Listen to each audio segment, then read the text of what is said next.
Shri Satyaprakash school દ્વારા stem winners માટે gift સ્વરૂપે સાયન્સ સિટીમાં 3D થિયેટર, AR/VR ઝોન જેવા અનુભવો તેમજ 4 દિવસની સિરામિક વર્કશોપનું આયોજન કરેલ છે. પહેલા દિવસે બાળકોને 3D થિયેટરમાં 3D એનિમેશન બતાવવામાં આવ્યું હતું. સિરામિક વર્કશોપમાં બાળકોને વસ્તુ ઘડવા માટેની માટી કઈ રીતે બને તે માટેની પ્રવૃત્તિઓ કરાવવામાં આવી હતી.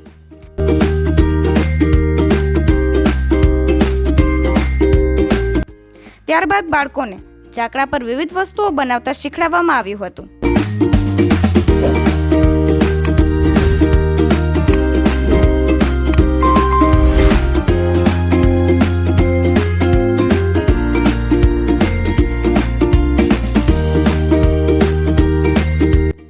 તેમજ વસ્તુઓ બનાવવા માટેની માટી કઈ પદ્ધતિથી બને અને કઈ રીતે તેને ભઠ્ઠીમાં સૂકવવામાં આવે તે વિશે માહિતી આપવામાં આવી હતી.